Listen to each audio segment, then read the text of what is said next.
Okay. Oh, it's working again. So yeah, we were having microphone issues. This is a dark match. I decided to stream a little bit early, about 5 or 10 minutes early. So I set up a dark match with some ladies because there are no ladies in the on the card tonight. So I figured this would be a good way to get at least two ladies on the card. So in the red corner, weighing in at 230 pounds and standing 5 feet, 8 inches tall, from Hamburg, Germany, this is Josephine Minerva Blatt. And her opponent in the blue corner, weighing in at 133 pounds and standing 5 feet, 5 inches tall, from Nashville, Tennessee, she is Cora Combs. And Cora Combs and Josephine Minerva Blatt lock up in the center of the ring. And it looks like Josephine Blatt is going to take it. And Blatt starts us off with a big armbar on Cora Combs. Combs is hurt here as Josephine Blatt wrenches that armbar, using it to push Cora back into the ropes. And Cora Combs breaks the armbar and drop toe hold on Josephine Blatt. Cora Combs taking over. Now she's going to spin it around and not going to push her back into the ropes. Instead, she's going to roll up, and she gets a hammerlock whip to the mat. This is an agility move, and she definitely has the agility, so that is going to work. And Josephine Blatt is hurt, and Minerva in trouble here as Cora Combs keeping hold of that arm and attempts an arm wringer throw on Josephine Blatt. This is a choice C maneuver, so let's see. We're going to go for the agility, so that's going to work on 8 or less. Let's see if it works. And on a roll of 10, Minerva just powers her way out of that arm wringer and takes control of the match. Josephine Blatt nails her with a crotch and half Nelson, and Cora Combs is in trouble here. She's hurt. And Blatt going to push Cora Combs back into the ropes. And once again, Cora Combs able to take control there as they jockey for position on the ropes. A nice hammer lock tie up there. And she pushes Minerva back. And Josephine Blatt is in trouble as Cora Combs takes her down and then applies a Boston Crab. And Minerva is hurt as Cora Combs waits for her to get up, grabs her by the back of the head and lifts some knees into the gut of Josephine Blatt. Blatt is down. She's hurt. She's near the ropes, though. She's going to roll out and take a breather, but those knees connected solidly. She's adding one to her pin as she struggles to catch her breath. She gets back in, and Cora Combs trips her down and applies an Indian deathlock. Combs really on the attack here. And that's going to catch her center of the ring, nowhere to go. Blatt going to roll her pin. Target is 4. Roll is a 7, so Cora Combs is not able to get Minerva Blatt to give up or put her shoulders to the mat. And so she continues the attack, rolling her back over and applying another Boston Crab. And Blatt is hurt as Combs waits for her to stand back up and scoops her up again with a lot of power there and slams her hard to the mat. Josephine Blatt is down. She's going to roll out of the ring once again. She grabs a chair and flings it into the ring at Cora Combs. The referee is warning Josephine Blatt, rolling twice on the charts for DQ, and she is not disqualified. And so that distracts Cora Combs enough for Josephine Blatt to slide back in and take control, grabbing her up in that body vice. And this is a +1 finisher, so the target is going to be 4. The roll is a 5, so Cora Combs able to get out of the body vice, but is in trouble here. Now Josephine Blatt drops her from the body vice and applies some leg scissors. That's going to catch Cora Combs again. Target is once again 4. The roll is a 10. So Cora Combs able to break free from the leg scissors. but is in trouble as Josephine Blatt once again locks her in that vicious body vice. The target is going to be 6 here, and the roll is a 7. So once again, just barely able to break free from the body vice. Minerva is in control here after starting slow. Now she's dominating. There's some more leg scissors. And that's going to hurt Cora Combs as Josephine Blatt transitions into a stranglehold. The referee is maybe out of position to see the strangle going on. He's thinking it's a regular face lock. Cora Combs is down here. And Josephine Blatt grabs her up and throws Cora Combs out of the ring. And Cora Combs hits the ring floor hard as she splats to the concrete. She eats a point of fatigue and rolls back into the ring where Minerva is on the attack. She grabs her up in a ragdoll and just shakes her around and tosses her to the mat. This is a choice E maneuver. So 8 minus 1, so that's going to be a 7. She's going to try it. 7. And she gets it, so she just shakes Cora Combs all over the place and throws her to the mat. And Combs is hurt here as Minerva backs her into the ropes. And the referee steps in and breaks the two ladies up. They meet up in the center of the ring and lock up. And it's Cora Combs winning that lockup and delivering some vicious knee lifts, and once again to the stomach of Josephine Blatt. And Blatt is hurt. And Combs uses this to trip her down and apply a step over toe hold. She does have the agility, so that will definitely work. And she wrenches the toe hold, but Josephine Blatt powers her way out, kicking Cora Combs off, and waits for Combs to get back to her feet, grabs a crotch lift and half Nelson on Cora Combs. She's trying to put her shoulders to the mat, and she can't get them, and transitions into a front face lock and takes Combs down. And Cora Combs able to slip her head out, and now she's on top. She's got the upper hand, scooping Josephine Blatt up, and a hard body slam to the mat again. And Blatt is hurt. And Combs once again applies that step over toe hold, this time with a little bit more success as she really wrenches it in. And Minerva's hurt. And now Cora Combs blasts Josephine Minerva Blatt with a roundhouse right hand. And that catches her solidly. Blatt is really reeling here as Cora Combs continues her assault, grabs the arm, tries for an arm wringer throw. This was unsuccessful last time. Let's see if she could do it again. Or let's see if she could do it this time. It's going to work on an 8 or less. So good chance of it working, and it does. She throws Minerva to the mat and goes for a cover. Target is going to be 5 here, and the roll is a 5.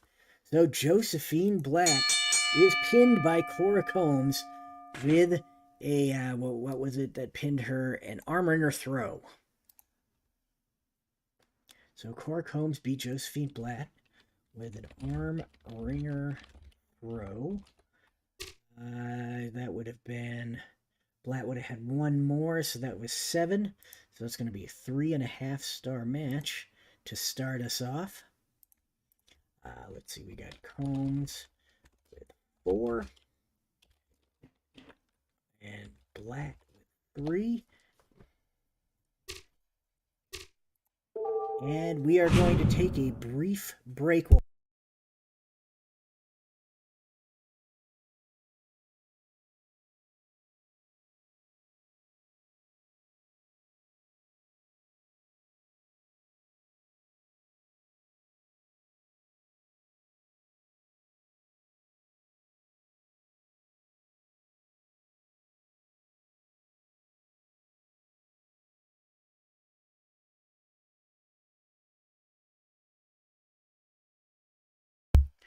All right, we are back from that brief intermission with our first non-dark match. which is going to pit Sailor Art Thomas against the great Togo from Japan. Art Thomas, he's had a few matches in the NWC, never been super successful. The great Togo had a few matches. Definitely a disliked character here in the National Wrestling Commission. So we'll see if fan favorite Sailor Art Thomas can put away the great Togo. And in the red corner, weighing in at 219 pounds and standing 5 feet 6 inches tall, from Tokyo, Japan, he is the great Togo.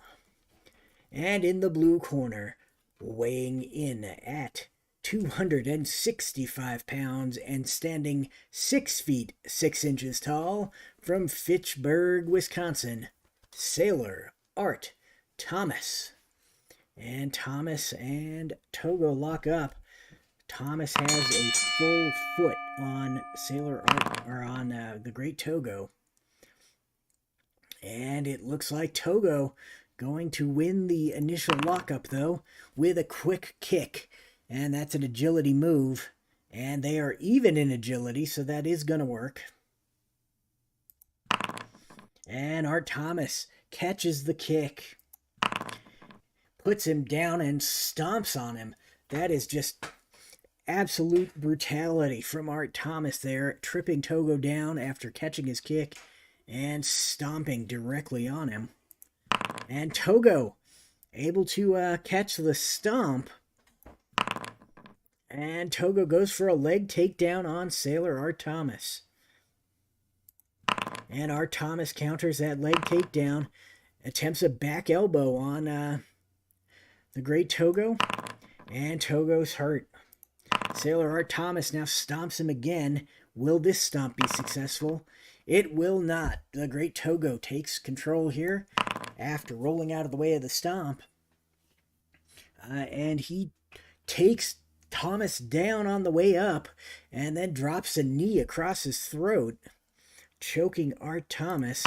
Art Thomas is hurt here. And Togo waits for them to get back up and then just delivers a headbutt right as Thomas is on one knee. And that's going to really rock Sailor Art Thomas. The great Togo in control here, backing him into the ropes. But Art Thomas able to roll him up as Togo tries to force Thomas into the ropes. Target is going to be 3. Roll is a 7, so Togo easily kicks out. But Art Thomas showing that he can be quick when he needs to be. Thomas hits him with a big boot. This is not a point where he needs to be quick, as he boots him right in the head. This is a choice H maneuver. So it is going to be into the ropes or an agility. He's going to try the level 3 agility. It's going to work on 9 or less. And with a roll of 11, Art Thomas doesn't get it. And Togo takes control. Big headbutt on Sailor Art Thomas. Thomas is rocked as Togo catches up with him near the ropes and just chokes him against the ropes there. And now Sailor Art Thomas is down. The great Togo with a sleeper hold, and he's got a star on that. It increases by 1 each time. Each time Togo applies it to a maximum of 3. So there we go, the sleep hold. This is a level 0 currently, because this is the first time he's applied it. So target is going to be 3. Roll is a 4. So Sailor Art Thomas barely able to break that sleep hold, but he does get it, and he's able to continue in the match. And the great Togo on the attack, throwing Sailor Art Thomas out of the ring. And Togo comes out. He's got that Japanese flag pole that he carries with him, and he smacks Sailor Art Thomas with it. That's going to be a DQ here, a DQ roll. And target is 6, roll is a 7, so he's not disqualified. And the referee has it out. The referee ordering the ring hands to take the flagpole back to the back of the arena. So the flagpole is out of play again. or not again, but finally. And Thomas is kind of rousing and getting back into the ring, but Togo's still in control here. Big judo chops on Sailor Art Thomas. Those catch him and put him down. Togo goes for the cover. Target is 4. Roll is a 3. So after blasting him with the Japanese flagpole and then nailing him with some judo chops, the great Togo has won the match.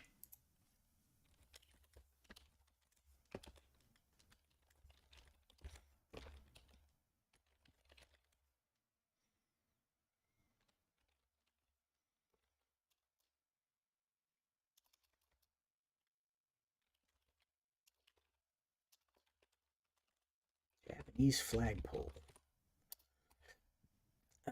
That was going to be, I'm going to call it a 1-star match. It was not great, so Thomas had 2, Togo had 1.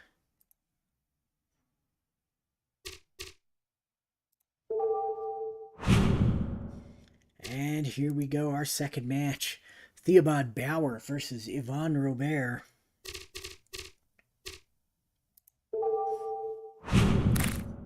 And in the red corner, weighing in 201 pounds and standing 6 feet tall, from Verdun, Quebec, Canada, he is Yvon Robert. And in the blue corner, weighing in at 182 pounds and also standing 6 feet tall, from Thesz, France, this is Theibaud Bauer. And Bauer and Robert lock up. Center of the ring. Bauer gets the upper hand on the lockup.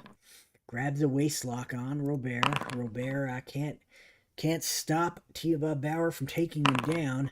Bauer then applies a heel bridge on Robert. Robert's dazed. And Bauer bounces out of that and bites him directly in the face. So Theibaud Bauer definitely not ingratiating himself to the fans. That's going to be a dazed for Yvon Robert as he finally pushes Bauer away, and Bauer bites him in the face again. And that is not very nice of him. And Robert is hurt. And Theibaud Bauer, left arm neck lock. This is a pretty strong move here, and it takes Robert down. And Bauer lays across him for the pin. Target is 2. Roll is an 8. So Yvon Robert, no trouble kicking out, but Theibaud Bauer definitely in control as he applies that vicious headlock. This is a +2 finisher. So all of a sudden, the target is 5, and the roll is an 8. So once again, Robert able to break free, but Theibaud Bauer is in control here. Bauer attempts a body throw on Yvon Robert. Robert's hurt. And Bauer once again attempts that heel bridge. That's going to hurt Yvon Robert. And Bauer grabs him by the hands and starts small joint manipulation, bending the fingers of Yvon Robert. This is definitely another one of those things that, even though it's not technically illegal, it is very much the sort of thing that the fans do not like to see. Oop, that was the wrong one. I need to roll L2D for Yvon Robert. Robert's hurt here, and Bauer moves back into that heel bridge. And Robert finally able to break free there, and he comes out of House of Fire, nailing him with a shoulder charge. And that shoulder charge does nothing as Robert just sails past Bauer as Bauer moves out of the way. And Bauer grabs a left arm neck lock on Yvon Robert. Robert is in trouble here as Bauer takes him down and pins him again. Target is 4. Roll is an 8. So once again, Yvon Robert able to kick out. But Theibaud Bauer showing a great mixture of ability and the ability to bend the rules. Bauer now with a body throw on Yvon Robert that throws him to the mat as Bauer goes for another cover. And the target is 5. The roll is once again an 8. So once again, Yvon Robert able to kick out and is not not having any of this. Waist lock and arch flip here, or wrist lock and arch flip, excuse me. This is a choice G maneuver. So that's either going to be turnbuckle, which is a B, or power, which is going to be 7 or less. He's going to try that. And on a roll of 9, Yvon Robert, able to avoid the wrist lock and arch flip, tries once again for that shoulder charge, and this time he clobbers Bauer, just putting him to the mat with the big shoulder block, and applying a spinning toe hold. Not going to back him into the turnbuckle. Oh, he doesn't have very many good options here. He's going to back him into the turnbuckle, I guess. And Robert backs him into the buckle. And Theibaud Bauer takes over on level 2 offense here, as Bauer connects with a solid shot that really rocks Robert, and then he moves out into a body hold, and that's gonna take Bauer down, or Robert down. He's hurt here, and Bauer now with a twist and toss, putting Robert down, and then Robert gets back to his feet, and Bauer once again moves in with that left arm neck lock. Robert has kind of got this worked out a little bit. It's not going to lead to another pin, but Robert still can't break free of it. And Bauer left arm neck lock still, and he's pushing Robert back into the ropes. And Robert just breaks free, shoves Bauer back into the ropes. As he rebounds back off, Robert hits him with a big forearm club and rocks Theibaud Bauer. Now, Yvon Robert with the figure 4 arm scissors on Theibaud Bauer. Bauer's hurt. Robert grabs a hammer lock and takes Bauer to the ground. Bauer hurt again as Robert scoops him up and slams him to the mat. And there it is, the rolling arm scissors by Yvon Robert. This is a +3 finisher, so the target is going to be 7. And the roll is a 6. So even though Robert was on the losing end of a lot of that match, he still managed to beat Theibaud Bauer with that patented rolling arm scissors. And this was Robert beat Bauer with a rolling arm scissors. Let's see, that was 5 total fatigue, so 2.5 star match. I'd buy that. Bauer had 1. Robert had 4. And we are going to hit OK. So there we go. Our next match is a World's Tag Team Championship qualifying match, which is going to see Ben and Mike Sharpe, the Sharpe brothers, take on the Fabulous Kangaroos with their manager Wild Red Berry. And the winner of this match will meet the Hook and Book Connection in the World Tag Team title finals to see who will be crowned the first World Tag Team the World Tag Team champions. So this match is super important for both teams. Ben and Mike Sharpe are kind of local talent here in LA. They have not done a whole lot of National Wrestling Commission action. National Wrestling Commission fans should be fairly familiar with the Fabulous Kangaroos, as they have definitely had some matches with us before. And as Waltzing Matilda starts up over the PA, we've got in the red corner, accompanied by Wild Red Berry, at a total combined weight of 468 pounds, from Sydney, Australia, Al Costello and Roy Heffernan, the Fabulous Kangaroos.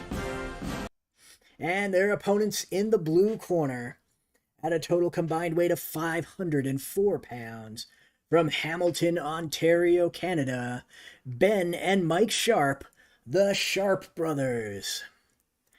And let's see who's going to start out for each team here. We're going to roll one die. We got evens, so that is going to be Mike Sharpe and Roy Heffernan. Let's clear this, and we're going to roll the 2 dice now. And it's Mike Sharpe winning that initial lockup. And Mike Sharpe blasts Roy Heffernan with a big elbow to the back of the head. This is an agility move, and he does not have the agility, so that will not work. Heffernan too quick, able to move out of the way of the elbow. And Heffernan grabs Sharpe up and catapults him into the corner to a waiting Al Costello, who smashes him with a big overhand club as Heffernan throws him. So Heffernan tags out to Al Costello, and Mike Sharpe is in trouble here. Mike Sharpe is hurt. And Al Costello applies the sleeper hold. And Mike Sharpe is being worn down. He needs the tag here. Target will be 6. Roll is a 9. He can't get it, so. Al Costello in control here. Costello puts him down with the sleeper hold and then moves to that marble boar leg lock. Mike Sharpe is hurt here as Al Costello continues his attack. And these guys actually have tag team things. Bold instructions in tag team matches. So let's see what that is. His ring becomes an A, so let's go do that. Ring is an A now. And none of the other stuff needs to be changed. Yes, his pin becomes a 5-2. So let's go to pin. Pin. And we'll subtract 1 to make that 5-2. What is his brother? His brother has some of the same stuff. His ropes becomes an A, and his pin also becomes a 5-2. So we'll do that. And ropes becomes an A. There we go. So we'll put it back on Mike Sharpe now. There we go. Costello backs him into the ropes. Let's remove that so we can see what's going on here. And the referee steps in to break it up. And Haas is here. I've been pretty good.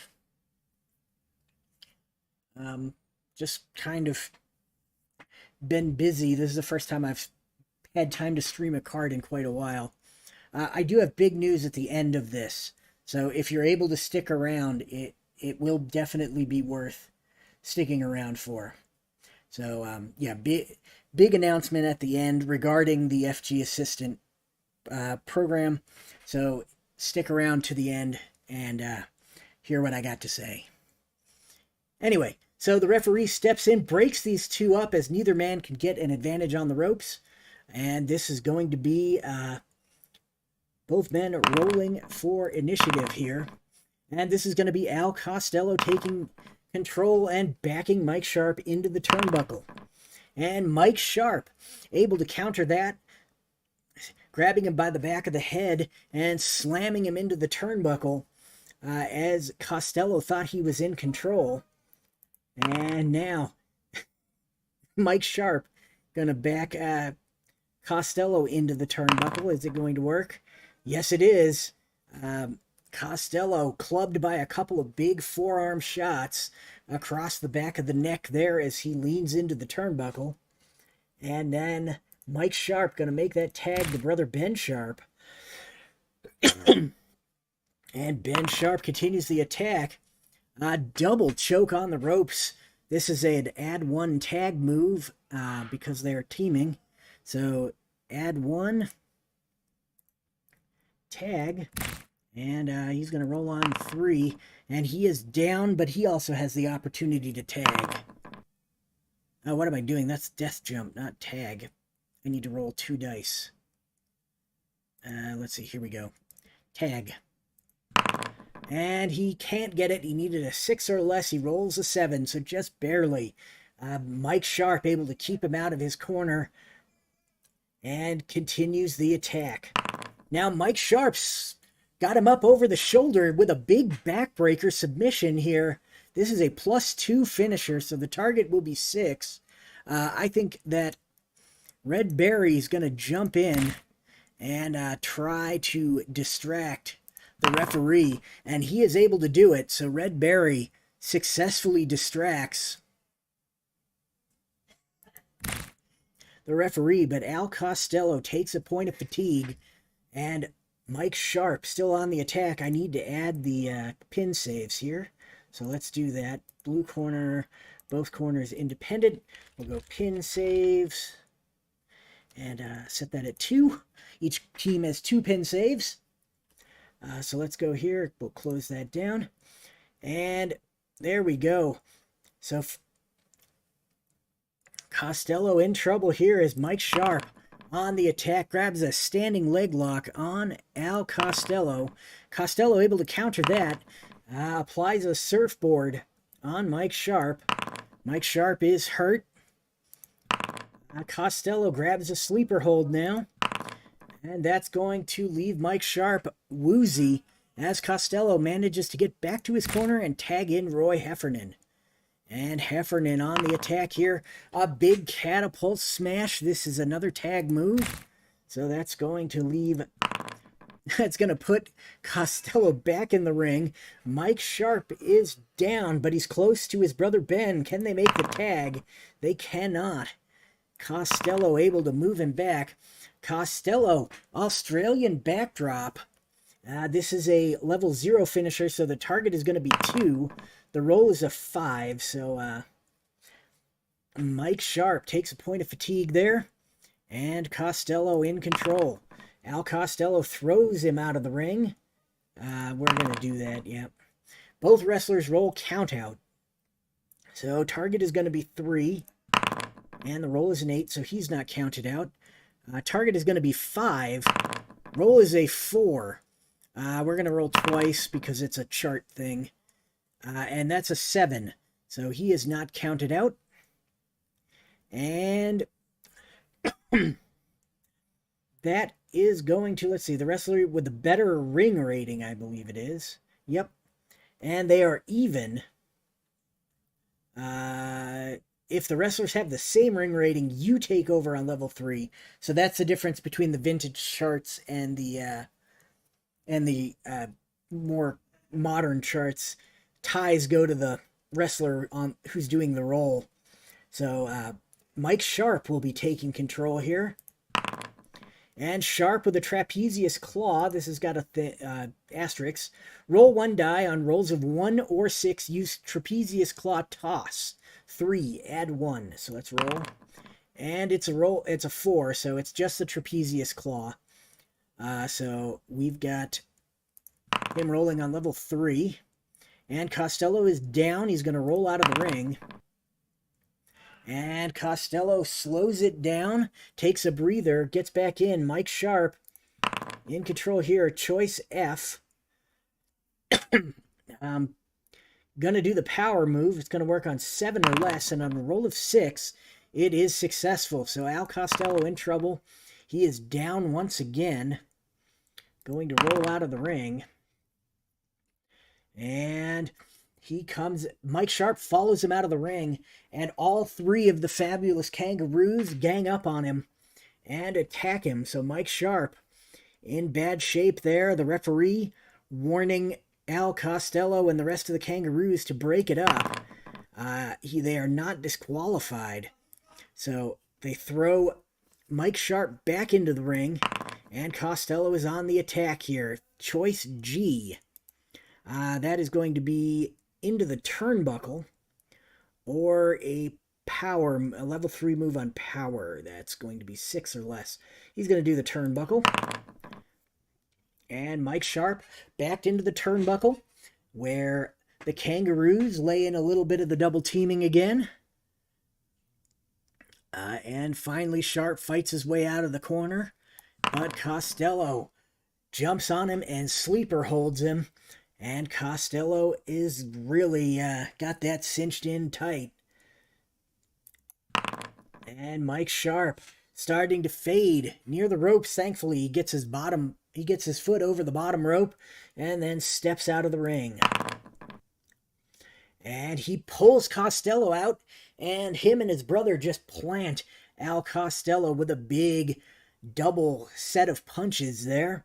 And opponent is rolling this count out here. Target is 6.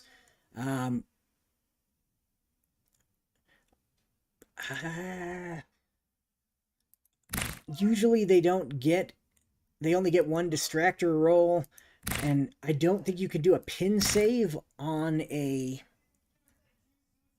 I'm going to let him do a pin save on the out of the ring roll, because it would be 6 or less. So we're going to go for a pin save. You just know that he's breaking up the count out, not the pin. And Roy Heffernan tries to save Al Costello from being counted out, and all 4 men end up in a brawl outside. Red Berry interjects himself here as well. Both teams are rolling double DQ. So let's see. Target is 5, roll is a 7, so there's not a double DQ. If there's no disqualification, roll 1 die to see who takes over. So we're going to roll the 1 die. Even U. So it's going to be Costello taking over on level 3. So we're going to add the pin, or the fatigue, because he broke the count out. And now Costello not going to throw Mike Sharpe out of the ring. And that was a pin save. So, so we'll subtract 1 from there. And let's see, we've got Costello backing him into the ropes. And Mike Sharpe not able to do much with it. Costello in control here. Scoops him up and drops him across the knee with a big backbreaker slam. Mike Sharpe in trouble. Target is going to be 4 as Costello goes for the pin. Roll is a 2. So just like that, even though the Sharpes were pretty much in control for most of the match, they are going to lose. We're going to roll on the feud chart. This ended in doubles, and we are televised today. So let's see what happens when we roll feud. Let's see. And Costello and Barry and Roy Heffernan attack both the Sharpe brothers. And the Sharpes challenge them to a rematch on the next event. I don't think that the Kangaroos will accept that, as they have a tag team title shot on the next event. But we'll see how that works out. And here we go. We've got Costello beat Mike Sharpe with a backbreaker slam. And Waltzing Matilda plays in the arena here. Let's see, that was 2, 4, so it would be 1 more, so 3. 7 divided by 4, that's like 1.5 stars. I'm going to give it 2 stars. It wasn't a bad match. So then Ben Sharpe, Mike Sharpe, 3. Costello had 0, or 4. Effort, 0. And we denote the BS that happened at the end of the match. With a brawl between all 5 men. The Sharpes challenged the Kangaroos to a match. There we go. And let's denote that this is having the same problem that Grant does. Tag Wolves. Why is it this way? There we go. World's Tag Team Championship qualified. I believe that's how you spell qualifier. There we go.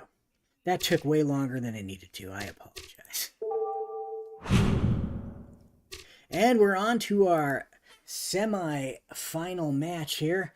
This is going to pit Baron Michele Leone, making his NWC debut, against Cavernario Galindo, also making his NWC debut. Both of these men are big deals here in Los Angeles, and so they are local talent being featured on the TV for the sake of featuring local talent on the TV. So let's see how these two guys get at it. And here we go. And in the red corner, weighing in at 196 pounds and standing 5 feet, 10 inches tall, from Chihuahua, Mexico, here is Cavernario Galindo. And his opponent in the blue corner, weighing in at 215 pounds and standing 5 feet, 10 inches tall, from Abruzzo, Italy, this is Baron Michele Leone. And Leone and Galindo lock up in the center of the ring. And Leone gets the upper hand here. And Leone with a front face lock on Cavernario Galindo. And Cavernario Galindo is dazed. And so now Baron Michele Leone gonna back him into the turnbuckle. He doesn't have a choice, so he's gonna do it. And Galindo can't get anything done as Baron Michele backs him in and delivers a big chop to the chest. And Baron Michele Leone in control here, chopping him in the chest, and then following it up as they come out of the corner with a big judo chop to the throat. Cavernario Galindo in trouble here as that catches him very squarely in the windpipe, and he is gasping for air. Baron Michele Leone, seeing that Galindo is having trouble breathing, stomps him in the throat. Because why wouldn't he? Baron Michele Leone, that's going to be a choice E. So either agility or power. I think he's going to go for the agility, even though it's going to be a 6 or less. He's going to take a chance on it. And with a roll of 6, he is successful in stomping him in the throat and just holding his foot there, choking Cavernario Galindo. And Galindo is hurt as Baron Michele Leone delivers big driving knee drops to the back of the neck of Cavernario Galindo. And Galindo's down here as Baron Michele grabs Cavernario by the hair and pulls him to his feet and then beels him across the ring by his hair. Galindo did not like that at all as Baron Michele Leone locks up and pushes him back to the ropes. The referee steps in and breaks the two men up. They're going to roll for initiative again. And Baron Michele Leone wins it and delivers a big judo chop to the throat again. Once again, sucking all of the wind out of Cavernario Galindo. Galindo kind of pacing around the ring, holding his throat. And once again, Leone stomped to the throat. I think he's going to try for the other one here. So this will be a level 2 stomp to the throat. He needs a 7 or less. And with a roll of 7, he is successful. So Cavernario Galindo in trouble here as he's hurt. And Baron Michele Leone continues his attack, waiting for Galindo to get back to his feet before delivering another giant judo chop to the throat. And Galindo once again is hurt. And now Baron Michele Leone going to try a hip roll, and that is not going to work. Galindo has the agility there. So Galindo takes control and blasts Leone with a running kick to the gut. And Leone is dazed here. Galindo grabs a hair pull takedown that is also going to work. Galindo has both the agility and the power advantage over the Baron. So that will work, but Baron Michele Leone able to stop himself from being taken down. So essentially, Galindo just yanks on the hair of Baron Michele, and Michele Leone grabs a front face lock on Cavernario Galindo. Galindo pops his head out and attacks him with a quebradora. And Michele Leone is hurt here. And Galindo stomps him repeatedly while he is down. And Baron Michele Leone is hurt. And more stomps. And that continues to leave Baron Michele in a very hurt state. And Galindo waits for him to get back to his feet and forces him back into the ropes. And Baron Michele Leone can't do much with it, as Galindo now drives some chops to the chest of Baron Michele before the referee steps in, breaks them up. Galindo moves in and puts Leone down and then attempts another series of stomps, and those connect. As he did another series of stomps, he's just stomping the living bejesus out of Baron Michele Leone. And Leone's dazed here, and Galindo backs him into the turnbuckle.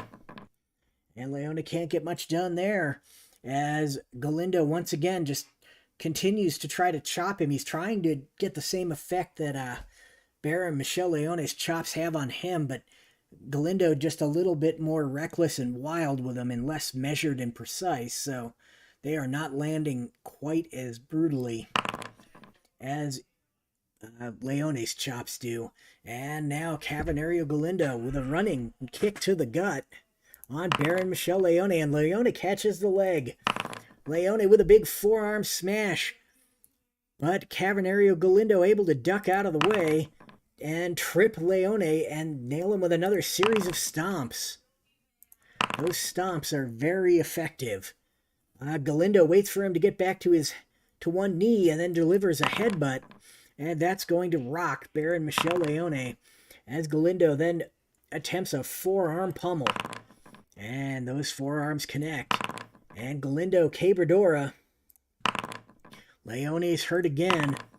And Galindo backs him into the ropes. And the referee finally in to break these two up before they can... Oh, I rolled on death jump. Before they can do anything else, they meet up in the center of the ring. And Cavernario Galindo wins the lockup. And delivers a big forearm pummel to Baron Michele Leone. Leone's hurt here. And another Cabradora. Leone once again hurt on a second Cabradora in a row. And that's going to put Baron Michele Leone down and allow Cavernario Galindo to attempt a big diving knee. This is a +1 finisher. So the target is going to be 3 here for Baron Michele. And the roll is a 5, so Baron Michele Leone able to kick out. And Cavernario Galindo on the attack here. Bite to the stomach. That's a new one.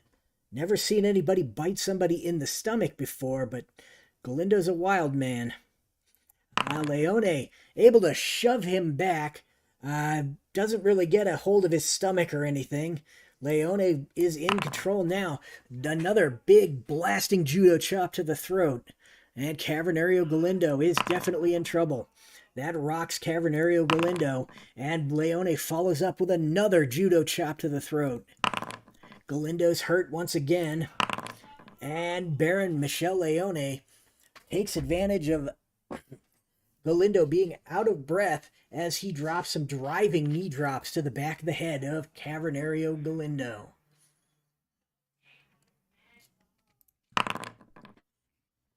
And Galindo's hurt here by those driving knee drops. And Baron Michele waits for him to stand back up to his feet and once again just plows him with a judo chop in the throat. And Galindo is hurt. Does he only have 1 down? No, he's got 2 down 3s, but I'm just not hitting any of them. Okay. Because I think Leone only has 1 on... no, he's got 2 as well. Okay. So Galindo is hurt here as Baron Michele Leone continues his assault, driving knee drops to the back of the neck of Cavernario Galindo, trying to soften him up for that hangman's hold. And Galindo's hurt. And Baron Michele Leone once again judo chopping the throat of Cavernario Galindo. Galindo's down. He's going to roll out of the ring. And this is going to be a DQ roll here. as Galindo grabs his club and brings it into the ring. The referee is not having this, keeps warning Galindo. And Galindo finally surrenders the club to the referee, who sets it back out of the ring. But as Baron Michele Leone is kind of caught off guard, paying attention to the referee, making sure that club leaves the ring, Galindo just jumps on him, pummels him a couple of times and scoops him up and slams Leone to the mat. And Baron Michele Leone is hurt. Oh, I rolled on defense. Let's roll on offense. And Galindo, another Quebradora. And that's going to catch Baron Michele Leone. And he is being covered by Cavernario Galindo. Target is 3, roll is an 8, so Leone easily able to kick out, but Galindo showing that he is no slouch, even though his offense may be a little bit on the awkward side. And Galindo tosses Leone out of the ring, and both of these men are in a brawl outside the ring, as Galindo doesn't wait for him. He comes back out, tries to get him. Both of these men ignoring the referee. They're both possibly going to be disqualified. Baron Michele Leone is not. Cavernario Galindo is not. The wrestler with the better ring rating, and that's going to be Galindo, takes over on level 3 offense. So Galindo wins the brawl outside the ring and then throws Leone back in. And Galindo's got that diving knee. That's a +1 finisher, so the target is going to be 5. The roll is a 7, so Baron Michele Leone kicks out again, but he eats another point of fatigue as Cavernario Galindo is solidly in control here. Galindo going to drop a series of knees. This is a choice G maneuver, so it's going to be into the turnbuckle. Or level 3 on power, which is 0, so 7. He's going to do the level 3 move here. He needs 7 or less, and he gets it. So series of knees to Baron Michele Leone, and then a pin. So series of knees and then a cover by Cavernario Galindo. Target is 5. Roll is a 4. So Baron Michele Leone has lost to Cavernario Galindo. And Galindo ended that match with a series of knee drops.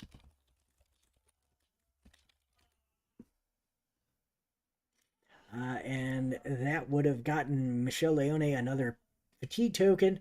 So the total would have been 4. So that was a 2-star event. Leone had 4. Galindo had 0. So there we go. We're going to save that one.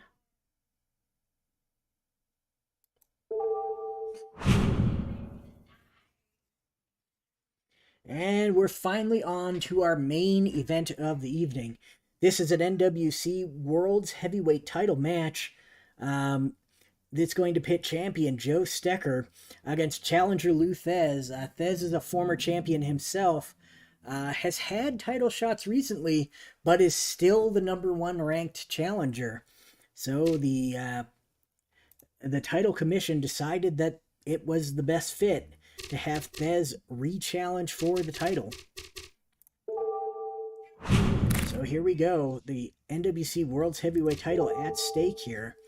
And in the red corner, weighing in at 238 pounds, standing 6 feet 2 inches tall, from St. Louis, Missouri, he is Lou Thesz. And his opponent in the blue corner, weighing in at 220 pounds and standing 5 feet 11 inches tall, from Dodge, Nebraska, the NWC World's Heavyweight Champion, Joe Stecher. And Stecher and Thesz lock up in the center of the ring. And Thesz takes it on the lockup. And Thesz gets a forearm shot off the lockup. And Stecher doesn't stand for that, blocks that forearm shot, and backs Thesz into the turnbuckle. And Stecher able to control Thesz in the turnbuckle. The referee breaks him up, and Stecher's quick to move back in, grabbing a double wrist lock and applying the pressure. And Lou Thesz is hurt here as he's got that double wrist lock applied, and Stecher moves to a half Nelson, trying to get Thesz's shoulders to the mat. Can't do it, though. This is a 2 dice on rolls of 10 through 12. So here we go. And he gets it. So Thesz blocks that half Nelson, grabs him up in the Greco-Roman backdrop, and just dumps him directly on the back of his head here. He's going to roll pin, so the target is 2. The roll is a 7. So Joe Stecher able to kick out. And now Thesz solidly in control. Step over toe hold face lock, the STF. And he's in the center of the ring, nowhere to go. Target is 3. And roll is a 10, so Stecher not giving up to the STF. And Thesz just scoops him back up, sets him back up in that Roman backdrop position, and once again drops him on the back of his head. This is going to be a +2 finisher this time. The target is 6, and the roll is a 6. So Lou Thesz has made very, very quick work of champion Joe Stecher and has won the title. So Thesz beat Joe Stecher with a Greco-Roman backdrop. Just does not have the hyphen, so there we go. Greco-Roman. Stecher would have taken 1 more point of fatigue, so that's 1.5, so 2.5 stars since it was a title match. Stecher had 3, Thesz had 0, and there we go.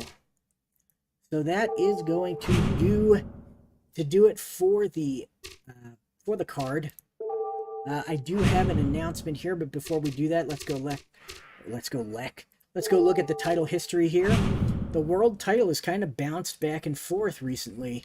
Ever since Lou Thesz lost it to Martin Burns, no one has been able to hold it for a defense. So Burns won it. In his first defense, he lost it to Ed Lewis, who in his first defense lost it to Joe Stecher. And in his first defense, he lost it back to Lou Thesz. So maybe Thesz will be able to pick up some defenses here.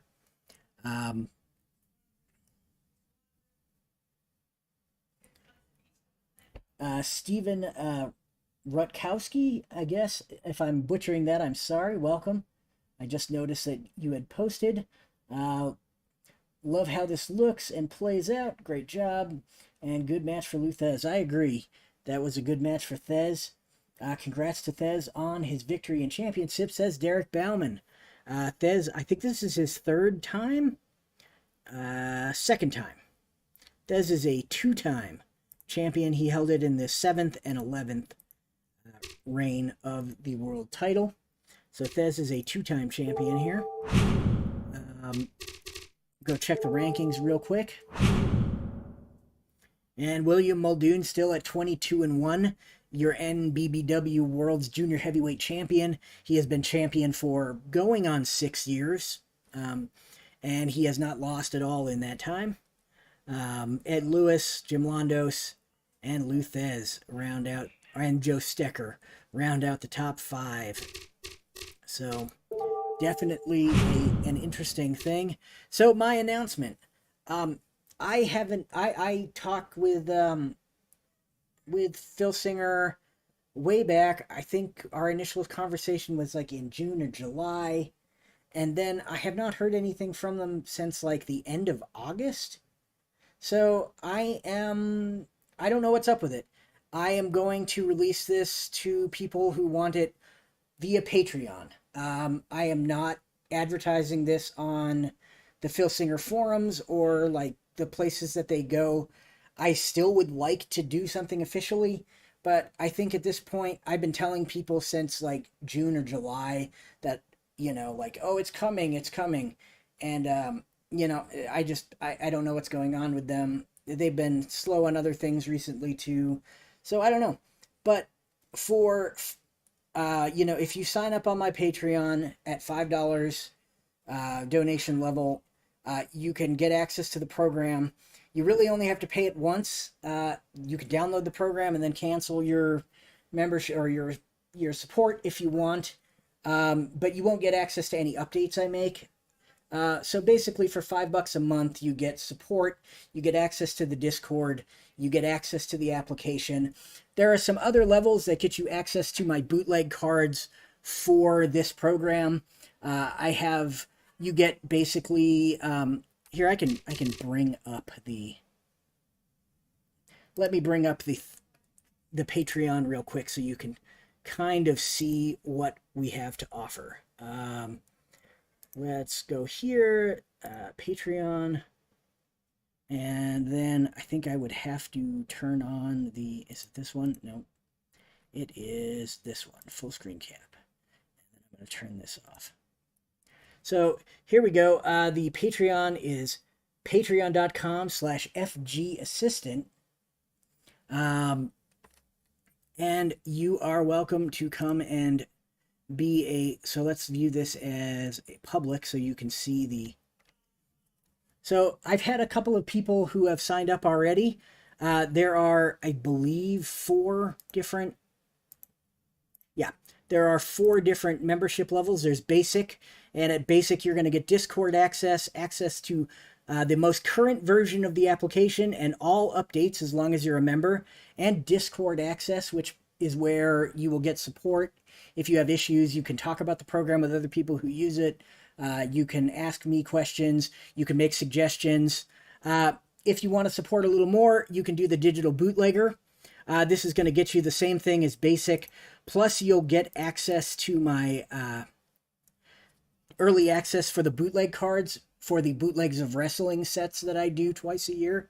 So you'll get them first, sometimes up to like 4 or 5 months in advance. For some cards, they release one card per month, so you won't get the full set. And you'll be able to have early access to all of those, and all of the other benefits of the basic tier.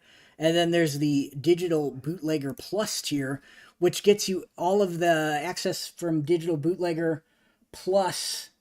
You can get the past bootleg archive. So if you sign up as just the $8 tier, you don't get access to things that I posted in the past.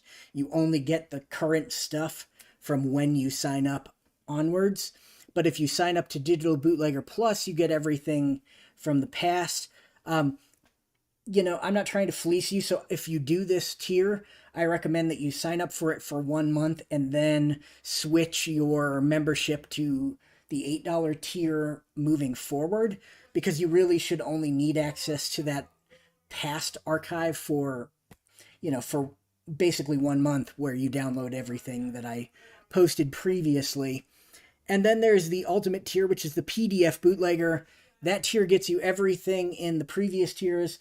Plus, if you are a member, a good standing member of the PDF bootlegger for the past 2 consecutive months after or when I release my bootlegs of wrestling cards. So I usually release in April and October, or April and November, somewhere in that range. So like if you're looking at the spring set in April and you were a member in March and February, or I guess April and March, you would get a free PDF copy of the set. So, there's that benefit. Plus you get all the other stuff. But yeah, if you want to support, that's how you can do it. And get access to this program if you're interested in it. Patreon.com/FGassistant. I'm not, like I said, if you want to sign up for 1 month just to be able to download the program and you're not interested in my bootlegs, that's totally fine. Like, I'm not trying to fleece anybody. I do appreciate your support, and I would like it if you'd stay longer. It is nice to have this month. It hasn't been posted yet, but the update for this month, I'm adding an injury system into the application that will automatically apply the injury modifiers to wrestlers and allow you to track injuries and the injury history of your cards and all of that kind of stuff. So, I mean, you do get stuff if you stay. Sometimes it's just bug fixes. I will admit that those are not the most exciting updates, but they're necessary. So, you know, if you want like support and bug fixes, you just need to stay a member at the $5 level. Um, but if you just want to play around with the program, it's not even required that you stay. Just pay me once, $5, and it's yours. Um, but yeah, so that was my big announcement. I want to get this out there to more people. I think more people should have access to it. The more people that are playing around with it and making suggestions, and it's beta, so reporting bugs. I'm not gonna lie, you may find bugs. I generally am pretty quick to take care of them. Um, you know, if we have people in here who have used or who are members, Chris Allen said he's already subscribed. You know, they would know. If I find a bug, I usually get it fixed, and I'll upload an update and ping everyone or whatever. If it's a major bug, if it's something totally minor, I usually wait till the next month's update, but they do get fixed. So yeah, that's pretty much what we've got going on. I just wanted to announce that at the end of this video. Feel free to tell people who ask. Just don't tell them on the official boards, you know, or on the Facebook group.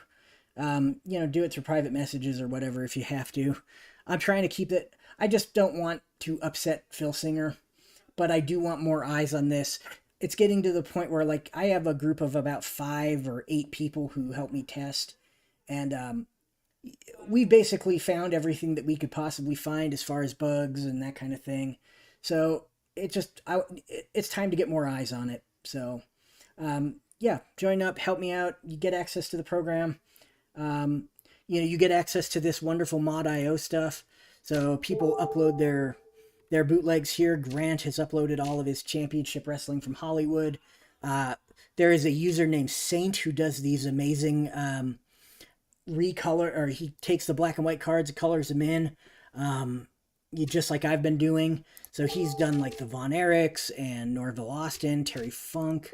I think he's got a JYD and a Buzz Sawyer. I've uploaded some other stuff as well. Some charts. Dave Little allowed me to upload the Outside the Ring Again and the out of the ring mayhem, and oh, Chris Allen is Saint. Awesome. Well then, there you go. So he's here, and these were his uploads. They're really cool. The art is good. You know, in the unlikely event that we get Von Erich, like Kerry or David or Kevin Von Erich cards, you could retire these. But until we get official cards, those do pretty well. So yeah, and you can create your own bootlegs and upload them if you want. So mod.io is there, makes it really easy to share your cards, all that kind of stuff. Be aware if you haven't signed up and do want to, mod.io is completely moderated. I have to approve all your uploads. You cannot share Phil Singer cards. You cannot share UBU cards. You can't share my bootlegs of wrestling cards. I won't approve them. They're paid sets. You know, support the people who make the bootlegs and who do the official cards. So yeah, but otherwise it's pretty much fair game. Like if you want to upload bootlegs that you've got, you know, from other people's sets, until I am told to take them down, I will approve them as long as they're not part of a paid set. But yeah, so that's it. I'm rambling now because I want y'all to sign up for this. But yeah, feel free to tell people, feel free to sign up. You know, if you've got questions, if you sign up and you have your Patreon hooked up to your Discord username, it'll send you an invite to Discord, to join the Discord for the FG Assistant application. And I'm always in there, so you can always get a hold of me if you need anything. All right, and with that, I am out of here. Does this work on Android? Currently, no. I do actually have an Android version. I just don't. I haven't uploaded it. It's one of those things that I'm getting cards to and from your phone is very difficult because you can't really you can't create cards very well with the whatchamacallit, you know, with the touch the touch keyboards. It's just too much typing. So I circumvented that by creating a card server that allows you to move cards from this version to the phone version, which is less full featured than this version, but the cards still work on it. But I haven't posted that. That is probably something I will do for probably do Digital Bootlegger Plus patrons at some point, but I've got to clean that up. So, don't expect that anytime soon. Derek Bauman says, thanks for the matches. You're welcome. Hopefully you had a good time. But yeah, this currently works on Windows, Linux, and Mac OS. So you can no matter what kind of desktop you have, you can use it, but it will not work on your phone currently. So, but yeah. Anyway, like I said, that's pretty much it for me. Do you have any more hard copies of your cards? I do not. I don't. They are basically, I print exactly as many sets as there are pre-orders. That's why I do the 2 week pre-order thing.